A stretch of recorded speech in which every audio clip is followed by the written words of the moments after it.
Hi, welcome to Crime in the Mitten. We are your hosts. I'm Shelby. And I'm Alia. Every week, you'll hear a new true crime story based in Michigan, from the mysterious missing cases to the gruesome murders that left the police struggling to stay on the scene. We're giving you the inside scoop on what's going on in our Mitten state. Tune in every Wednesday for your weekly dose of Michigan true crime.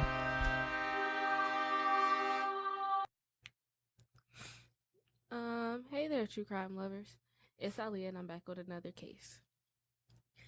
But before we start, because I wrote this transcript a couple weeks ago when the episode was supposed to go out, it's not February anymore, but I still have a self-care tip. And it's to stay moisturized. Like find some type of body butter, even if you have to make it yourself. But if you decide to purchase, my favorite one is from Alia and Handmade. And they have an online shop with like a point system. A point system? Yes. That's how they get me. Yeah. It's like Starbucks versus body care. Do they send out gold cards after a while? If so, I'm in.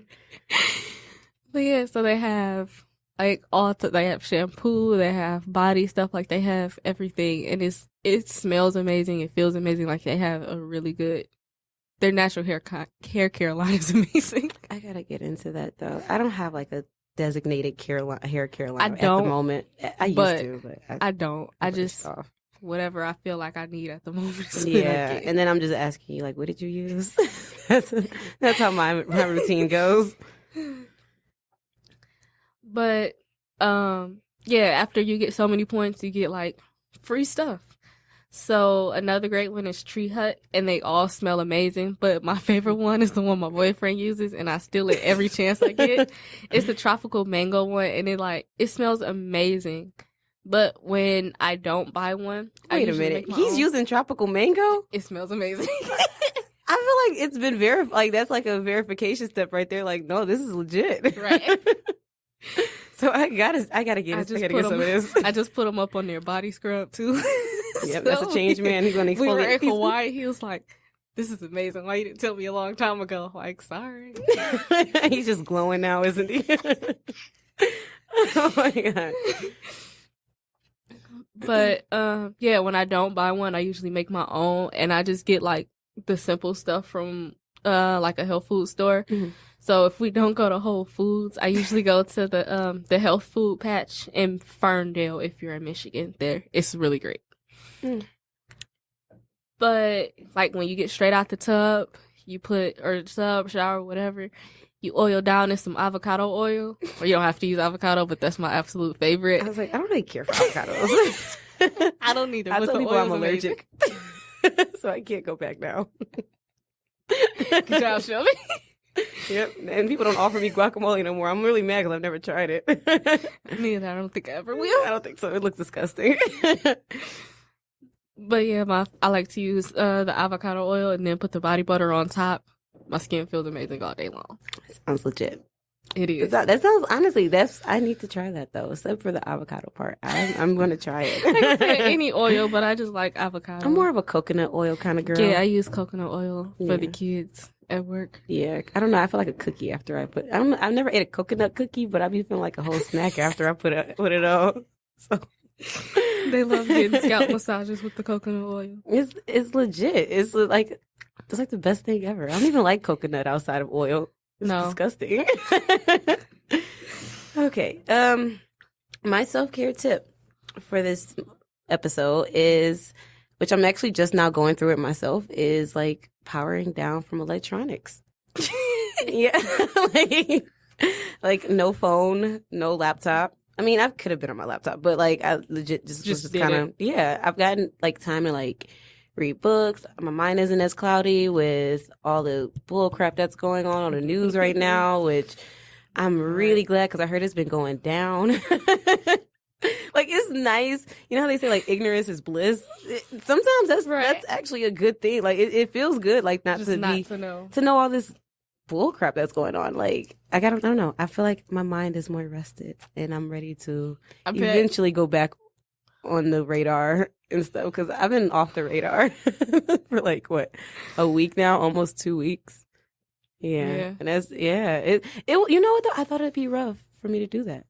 I really thought so. And then the first night when I'm like, oh, I can go to bed on time? Like, it was nothing. I had no distractions. It was nice. And then like the workload at work, you know what?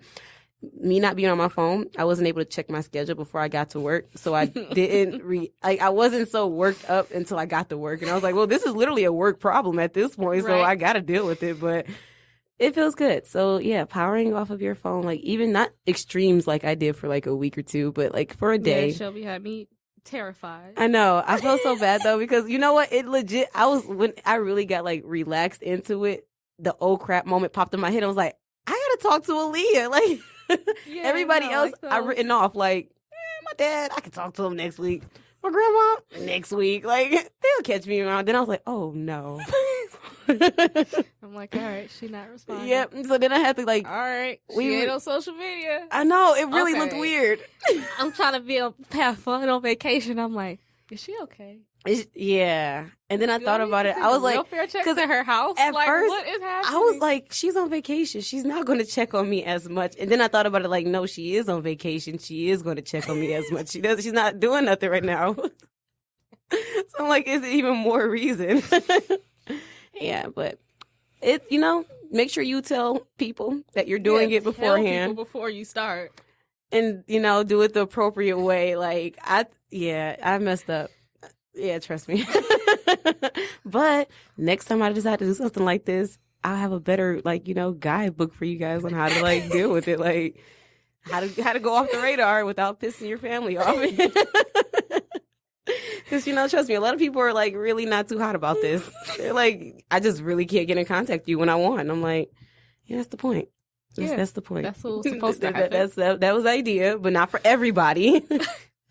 But yeah, that's my self-care tip. Our ending self-care tip of February to end out. Even though it's March now. Yeah, but if we think about it though, yesterday was the 29th, a leap year. A lot of weird stuff happened, so we could just this is just February part 2 right now. Part 2. At this point.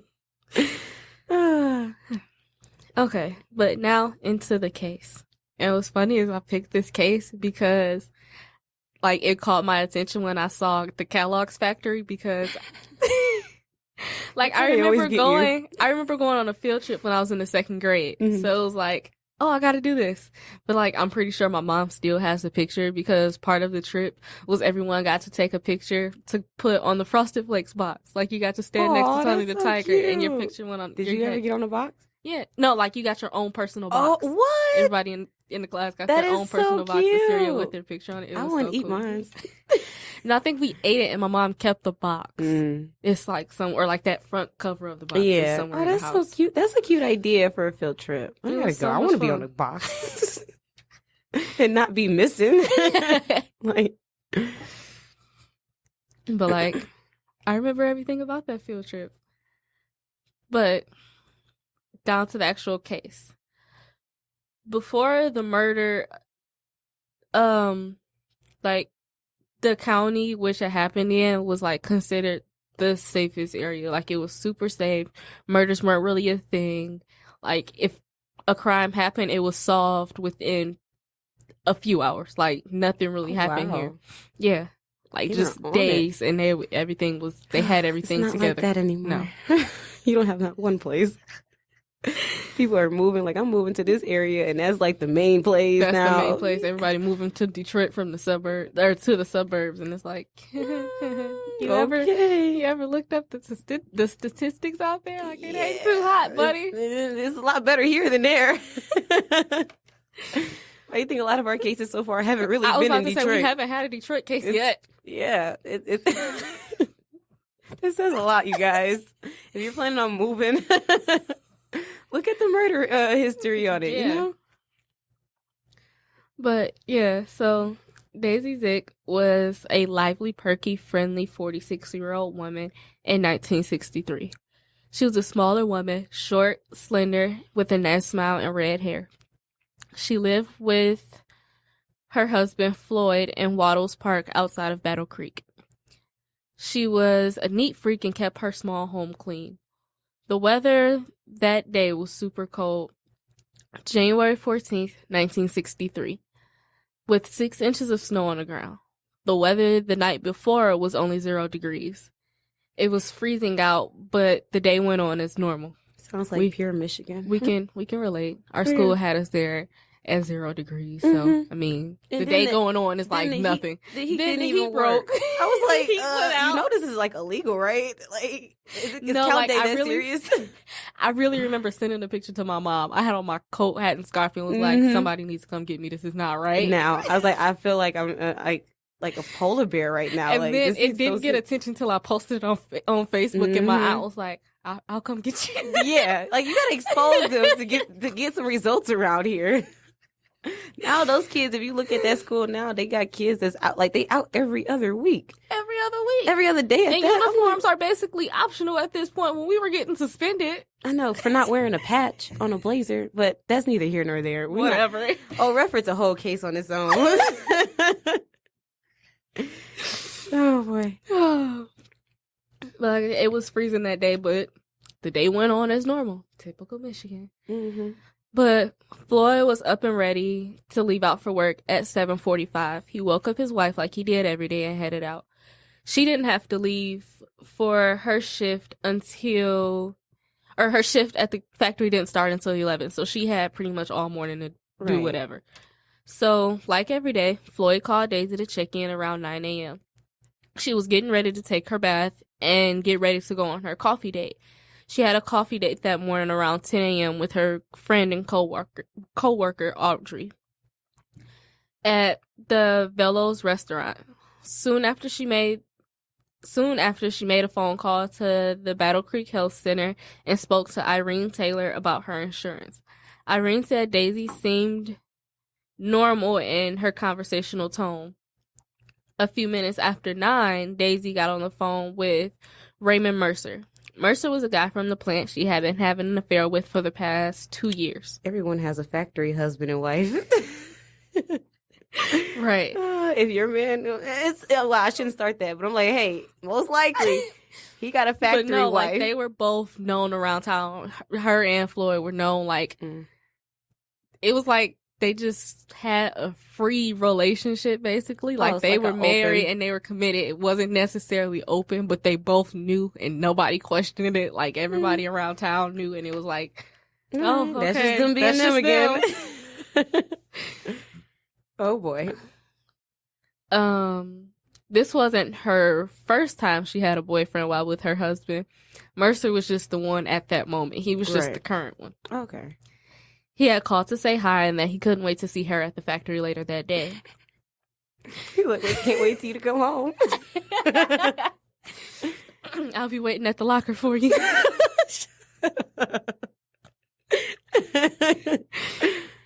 Daisy had started to get ready for her shift at the factory. On the table sat a brown paper bag with a napkin and a banana inside. A sandwich, cheese, and 2 pickles were wrapped individually in wax paper next to the brown bag. Her white work shoes were in a bag on the table so she wouldn't forget them. Around 9:30, the cleaning woman for the neighbors, May Tolles, was outside shaking off a rug. She noticed Daisy's drapes were open, which was unusual because she didn't normally open them till she was getting ready to leave for work. Right. So with them being open at 9:30, it was like, okay. Kind of suspicious. Right. I'm kind of like that. I don't open my blinds at all. So if they're open, there's something wrong. I don't do sunlight.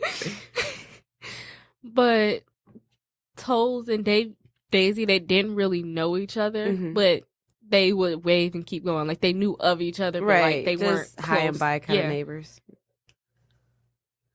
So, but being so close by, like being close to each other, Tolles knew Daisy's schedule because she was like the neighbor's cleaning lady. She was always around. Right. A little before 10 a.m., Audrey called Daisy and they spoke for a moment, and that was the last person she spoke to before her death. At 10 a.m., Mrs. George DeFrance, the neighbor from across the street, saw someone in the breezeway at the Zick's home. She didn't see much of him, But notice he was medium height, possibly a black man with dark hair, wearing a dark blue jacket. Daisy was known to have men over in the morning while her husband was at work. So Mrs. DeFrance thought nothing of it. She just, like, here goes another one. Right. She was letting out her dog. When her dog finished, they went back inside. Mm-hmm. She didn't think about how weird it was for a guy to be outside in the freezing cold weather with no car I was around. going to say that, like, isn't it still cold? It just didn't warm up the next day. This is all the same day. Oh, yeah. No, what? Oh, no. No car, yeah. And then he just, like, if he's not walking to somewhere, like, he doesn't like he's on standing there. Yeah, nah. He's either, it's something suspicious or he a Newport smoker.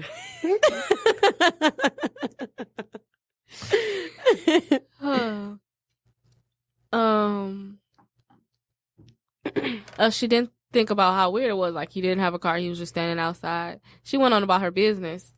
And about 20 minutes later, she noticed Daisy's, her side of their garage door, Daisy's side of the garage door had been open, and her car was gone. But she knew Daisy would never leave her side of the door open, like especially being that cold and the garage being connected and then to the just house. In general, it's not safe. It's not safe at all. But yeah, it would just make the house freezing cold. So she knew Daisy would never do that.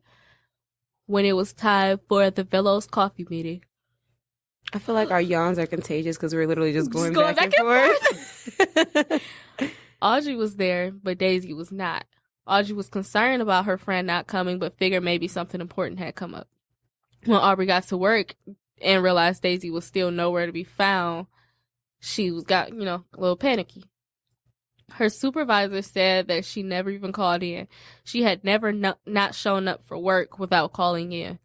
Aubrey checked to see if Raymond Mercer had heard anything from Daisy or knew why she wasn't at work. He told her that he let her know that he talked to her earlier that day, and it sounded like she had planned to come to work that day, but still no one knows where she is. Right. He went out on his lunch break to see if he saw her white 1959 two-door model Pontiac, but he didn't. There was no sign of Daisy. After she didn't get an answer from calling the house, Aubrey called Floyd's work phone. He was worried with her not showing up to Velos to meet with Aubrey or to work without calling in. He got his stuff together and headed out to search.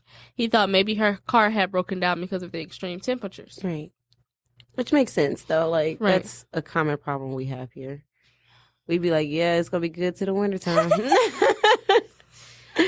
On Evanston Road at the Pine Knoll Golf Course, Floyd saw Daisy's car.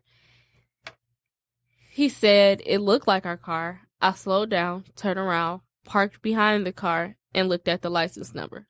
It was our car. I thought Daisy had become sick.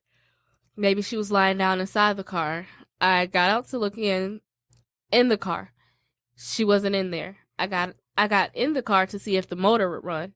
There was no keys in the ignition, but I used my own set to start the car." Right. This still didn't explain where his wife was. He didn't look for He didn't look for footprints in the snow because he didn't mention the man's footprints going away from the car. So he didn't even look for that. And then, I mean, at the same time, you're kind of not if nothing ever happens there, you kind of not expecting foul play. So it's not like, oh, I'm looking for evidence right now or anything like that. So I get it. He went home in his own car to notice Daisy's side of the garage door was open. Once again, Daisy would never do that. So his worry only grew deeper.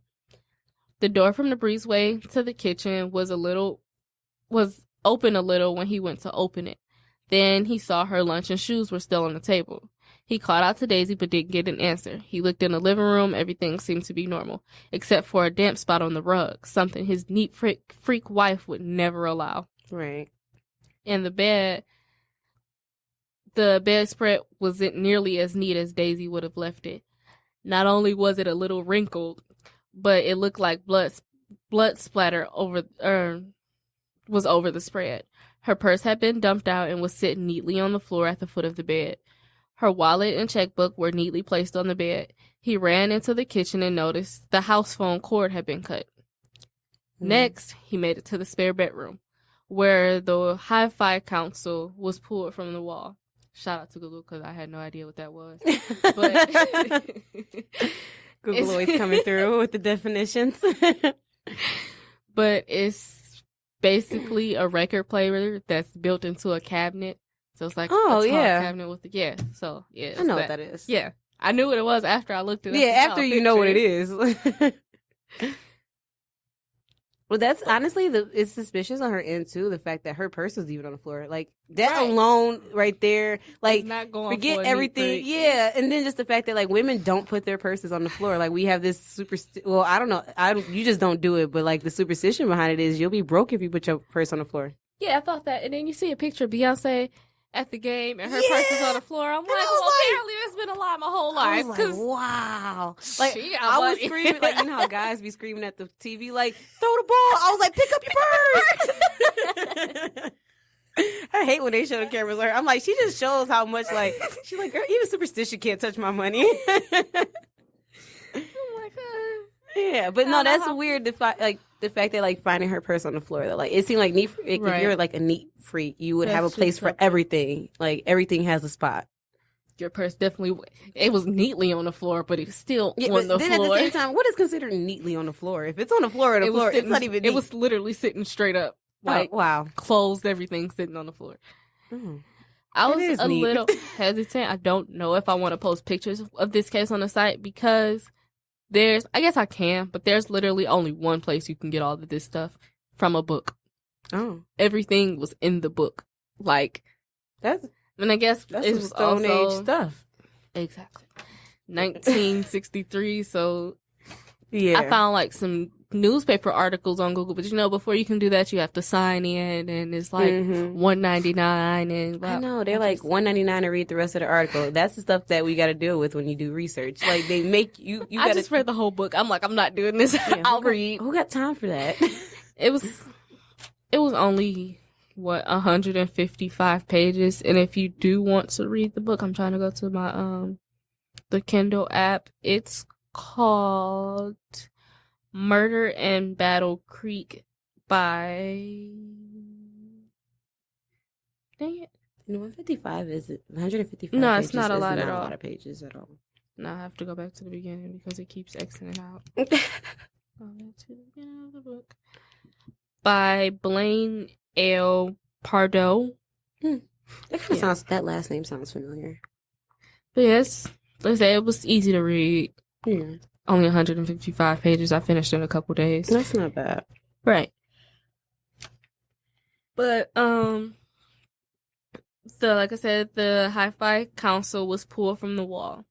Blood was splattered across the wall, and her feet were sticking out from behind the bed in her black and gold slippers. One leg was twisted as she lay between the bed and the wall. She was unrecognizable from all the blood that covered her body. Her hands were tied up behind her back, and there were several puddles on the carpet. Blood puddles on the carpet. With all the blood, Floyd just assumed she had been shot.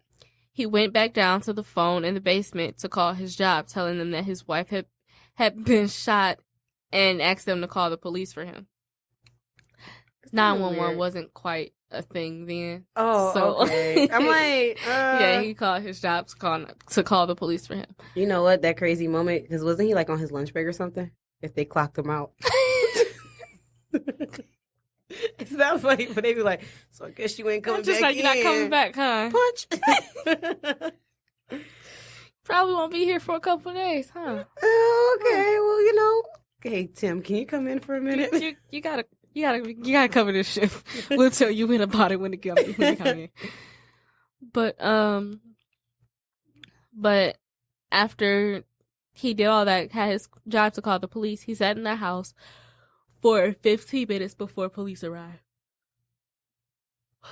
Michigan State Police Detective Charles Kahn and troopers Robert Dockery and Ralph Carthu, pretty sure I'm not saying it right, but they were the first on the scene. Floyd was questioned about what he had seen or touched.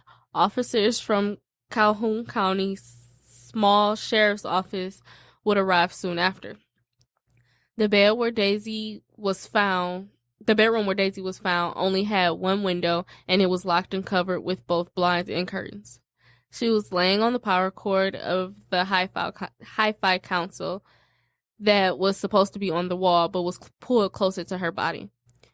There were signs of struggle, and the carpet had light blood stains and at least 2 puddles of blood on it. The splatter on the wall showed that she had been attacked while at floor height. There were splatters on the bedspread and a smear. Even though there was clear sign of a fight or struggle, there were still 5 records stacked neatly on the bed. I feel like he's doing this to taunt people about, like, the whole neat freak thing. Like, right, why do you keep making this, like, random stuff like the purse being dumped out, but then, like, certain things is placed neatly on the bed and like, on the floor and stuff like that. The purse was still neatly on the floor, and then her wallet and her checkbook were, like, lined up neatly on the bed next to each other. Okay, all right. I feel like it's a message in that. Because, like, I don't know, that's so random. It is weird. Because of all the blood, Floyd just assumed she had been shot. She was wearing a white blouse that was completely drenched in blood, brown slacks, and her slippers. Her pants were slightly unzipped, and it looked like the zipper was pulled forcefully and jammed.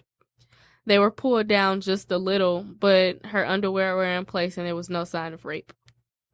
She had been stabbed repeatedly, mostly in her left breast and the left side of her back.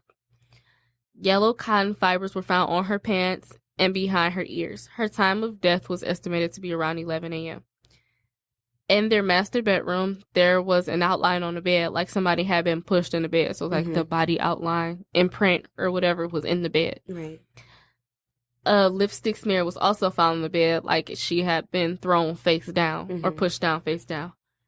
The purse had been empty. It was on the floor.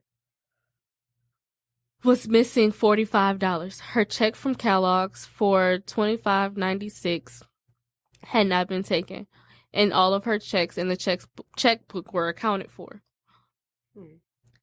He had left so many valuable things behind. They counted robbery gone wrong was just out of the question. Yeah, it don't even make sense because he didn't take nothing. He didn't take anything. $45. Like, he still left the purse, the wallet, nothing. The checkbook. Trust me, it was like item wise, especially if like you were able to do all this without like anybody like kind of figuring out something was going on. You could have cleaned that house out. Like, right. You really could have cleaned house. So yeah, no, that's definitely especially with the car parked in the garage. Yeah, and it's all connected. He could have made it out with so much if he took the car. Yeah, I don't know. Which he did. Like, he could have made it out with so much. That's weird. Yeah. This case is just weird. But the cotton fibers that were found on her were also on the bed as well as the kitchen floor. It was decided that it probably came from the gloves worn by the attacker. In the kitchen sink was a box cutter. The knife had 3.5 inches of blade with a flat front and a sharp pointed edge. And it had a wooden handle. It was like the box cutters they would use at the Kellogg's factory. And it looked like it had blood on the blade. There wasn't enough blood to test was it human or animal. But Floyd said that Daisy had used the knife the night before to cut the chicken. So that's why, you know. Like all the knives use a box cutter. A box cutter knife to cut up the chicken. I've never been that desperate. But I mean, hey, you never know. Like, maybe it was a rough day after work and you just like, I really don't feel like going to look for another one. So this is already in my pocket. Exactly. After moving to the garage, the only evidence that was found was the yellow fiber. Oh my goodness. The yellow fibers on Daisy's side of the garage door, just a little above the doorknob. The yellow gloves were suspected that the fibers came from were frequently used by hunters, fishers, and workers at the Kellogg's plant. Daisy always kept the door so the house closed and locked. but the front door was unlocked and the door leading into the breezeway was open and unlocked. If that was true on that day as well, she either had to let her killer in on her own, or and just like not expected things to get violent, right? Or they like either way she let him in, whether they tricked her or she knew him. She let her killer in. Yeah, because there's no sign of forced entry. Right. Inspector Charles Cobb checked Daisy's car that was left on the side of the road. She kept her car just as clean as she kept her home. There was a blood smear on the outside of the passenger side door near the handle. It looked like somebody with blood on their clothes like brushed up against the car. A few sets of fingerprints were found that didn't belong to the couple. All the extra prints were later accounted for except for one. Yellow cotton fibers were found on the front hood of the release lever. I said in the beginning, in the 60s, crime like this in Battle Creek were like unheard of. Yeah, and I'm like, this fact that is like something, this is pretty intense too, for it to be like, it's just not like something a simple crime. Yeah, like intense. Something that don't ever really happen, and then like the crime that does happen, this is big. Intense. But they only heard of about one murder a year, and the crimes were quickly solved. Right. According to the law, Daisy's body could not be removed from the home until the medical examiner ruled her as dead, because the crime was low at the time. Right. The job as medical examiner was just a part-time job. Part-time. Okay. Yep. What do they do all day though? Like, right. Would it even be considered part-time? It should be call in. Like, okay. But it took hours before Dr. Richard Block to arrive to the Zick's home. And it took only seconds for him to complete his investigation, which, I mean, she's covered in blood and not moving, and at this point I'm sure she's cold. So I'm not here to tell you how to do your job, but it's been done. By 4:30 p.m., when Dr. Block ruled her dead, rigor mortis had set in, and he ruled her time of death to be around 11 a.m. So literally hours later. Right. Daisy Zick's autopsy took place at the Farley Funeral Home in Battle Creek by Dr. William Walters. During the autopsy, it was noticed that she had 15 stab wounds around her left breast. 8 were closely together. A slash on her left collarbone, 4 slashing cuts across her left arm, and there was bruising behind her right ear that would have left her dazed. Like, it could have knocked her out for a while. 6 puncture wounds on the left side of her back that came from either being stabbed while she was face down or while she was trying to run away. The wounds on her arm came from her trying to fight back. And she had broken 3 ribs in the process. Oh, wow. Yeah. Daisy, her cause of death was from bleeding to death. That seems like that's a slow death.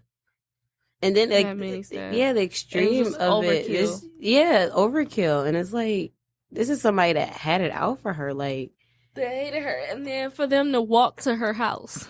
Yeah. In the cold. It's no telling where they came from, but still, walking. The point that you walked all the way over there in the cold to do this, then walked back to wherever you drove her car or whatever, but you still have to walk. Had to walk to some point. That's something lingering. And you don't live on a golf course, so you still have to walk. Like, yeah, no, that was somebody personal. Right. That's what it sounds like. But Detective Sergeant Myrie brought the knife that had been found in the Zick's kitchen sink. Dr. Walters looked at the blade and said that, in his opinion, the blade was not the murder weapon.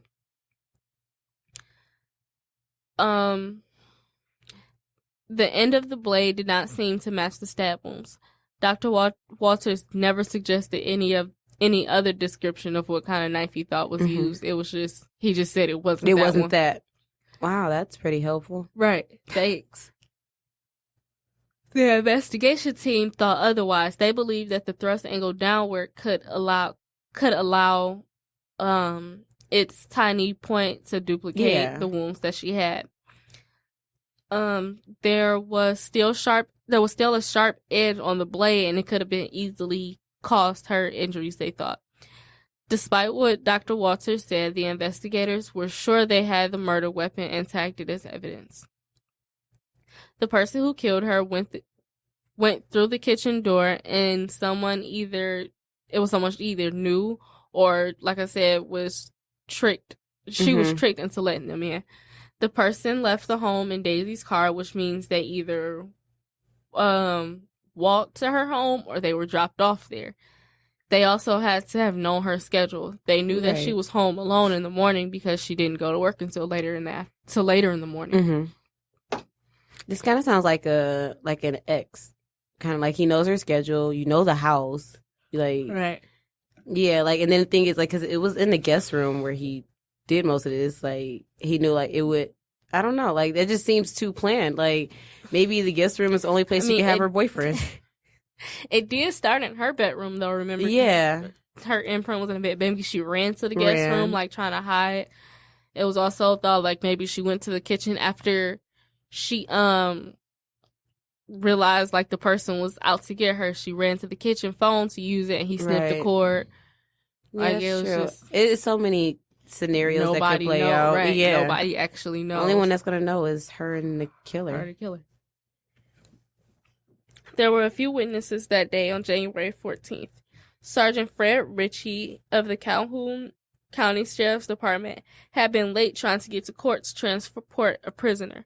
While driving on Michigan Avenue, he came up the hill near Evanston Road, and he spotted the white Pontiac Bonneville, but didn't think much of it because it was extremely cold. He thought maybe the extremely cold weather had Floyd thought just cut off the car and stop the car or whatever. So he just kept going, he wasn't paying attention. He was late to court. Right. So Sergeant Ritchie saw a man in a blue coat and would look to be a navy peak coat walking towards Battle Creek, not too far from the car. He didn't check the time or get a good look at the man because he was late to court. Right. Sharon Brown lived at 1189 East Michigan Avenue, where the car had been left, around the golf course. When the troopers went to her home, she said that she had seen the vehicle around 10:30 a.m. A few days later, she contacted investigating officers to say she had changed her mind, that she realized, after retracing her steps and thinking about the time a little more, she realized it was closer to 11 rather than 10:30. Right. Investigators made a check of the Dog and Suds restaurant on the other side of the street, less than a quarter of a mile from where the car had been abandoned. Dressy Flampkin had been working that day, filling in for her sister, who usually worked at that time. I wish I had a sister that could fill in for me at work. I'd be calling her tonight. She remembered only one customer during that time, a man who came in, left, and returned later. The restaurant was more like a drive-in type place. So in the winter, it was more abandoned because it was only a small inside. So it was still open, but they didn't have really that many customers at that time of the year. So it's easy to remember someone. Right. And I'm guessing they didn't have cameras back then. Just a wild guess. He came back at 11:30 a.m., just as she was leaving for the day. He was a white male with tan clothing and a top coat. She remembered him because he flirted with her that day. Jessie did not notice anything out of the ordinary on the man. Like no blood, no. Right. He didn't look suspicious like he had just killed somebody. Mm-hmm. A few more witnesses noticed the car between 10:30 a.m. and 11 a.m. Someone noticed a dark-haired man in a blue coat driving the Zick's car. Of course, Floyd Zick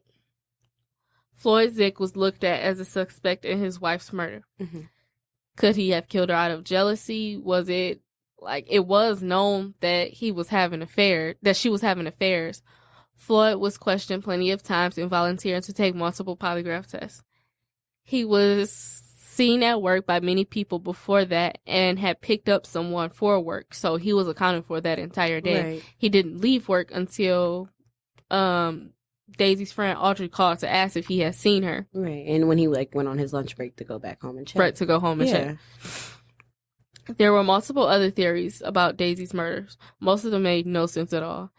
Everyone who crossed their paths was a suspect. Their fingerprints were tested against those unaccounted for sets of fingerprints in the car, but there was no evidence that those fingerprints even came from the murder. So it was just, he could have still had on his gloves at that point. They were reaching at this point. Yeah, they were going by, they were just picking out anything they could think of. And then at the same time, I hate to, question their expertise, but if you're not used to murders like this, you really don't know what you're doing. Yeah, that's like me jumping in the job, and I'm I read a book or something, but I know this is my job, but I never had to deal with anything like this before. So, experience is the best type of knowledge, rather than people go get degrees and stuff. I'd rather get the person that's been doing this for 40 plus years than someone that just graduated out of college. Honestly, yeah. But anybody whose fingerprints didn't match that set of fingerprints, they were just let go. Oh, okay, you didn't do it. Kind of like the St. Aubin case when they kept testing the doorknob fingerprint, and they were but also bystanders are walking throughout the house, so it could have been one y'all of them. just y'all didn't tape off this, y'all just letting people in this house. Just those fingerprints came from anybody though. William Daly was the Zick's mailman. He was one of the suspects in the murder. In an interview with Susan Daly, who was married to William's son, James, said that at the time of Daisy's murder, her and her husband were living with William and his wife, Virginia. Susan said that she remembered William acting strange the day of the murder. He told her that he had seen a man walking down Michigan Avenue where the car was abandoned. But he also told her that he had taken several polygraph tests. Right. That day. It was on record that he told the police that he saw a woman walking, not a man. Mm. And William never took the test. He was asked to. What was his point? He was asked to. But before they even got a chance to test him, he up and moved to Florida. Oh, of course.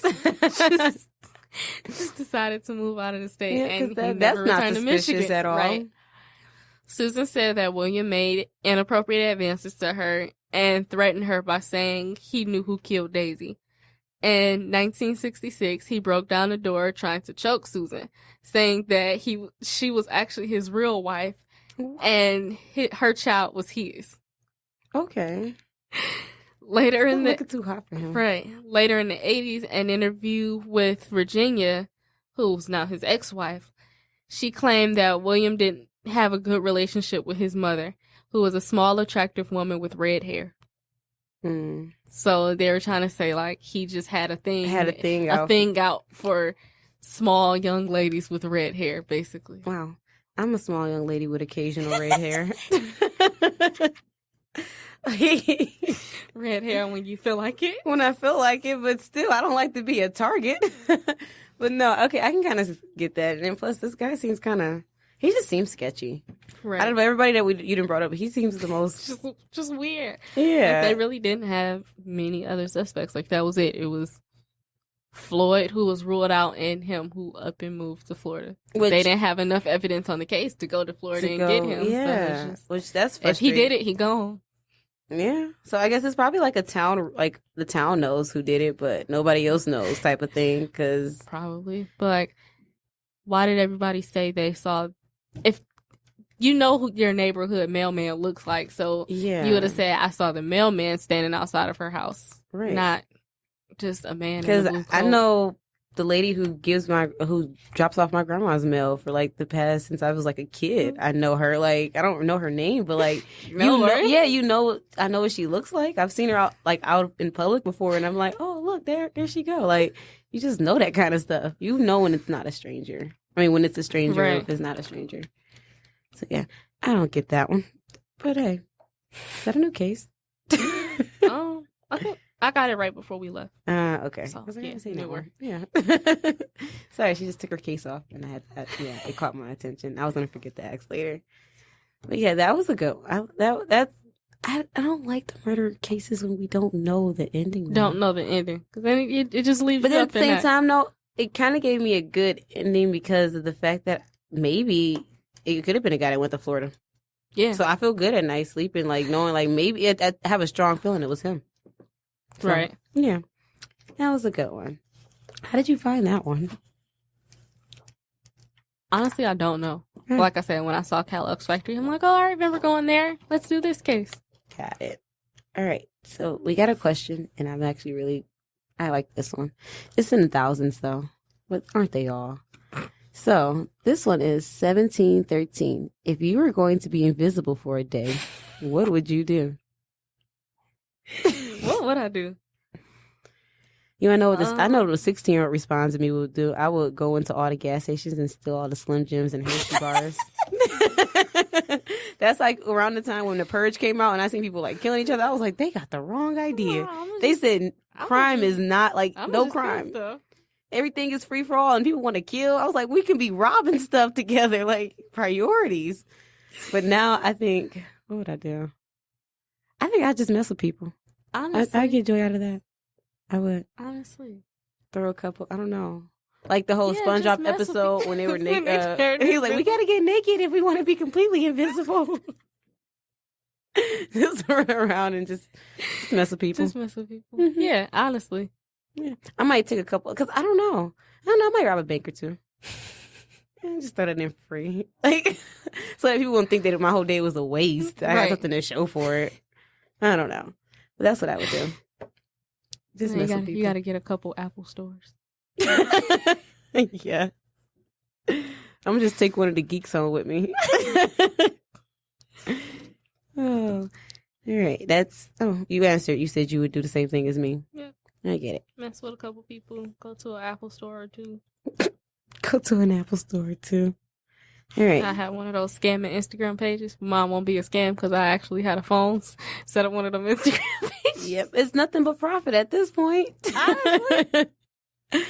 Okay. So the last thing we have to talk about, and it's kind of hard to talk about. Yeah. Okay. So I'm starting back classes and at the end of March. I'm like getting ready for them now.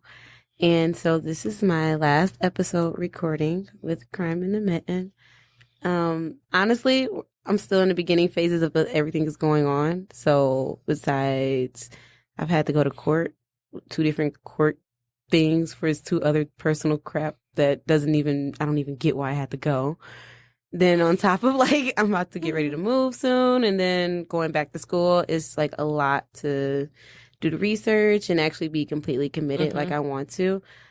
Me and Leah haven't even talked out all the details of it yet, but really. For the most part though, as of now, I can't record every week, but maybe hopefully I could go back and start once everything dies down with classes.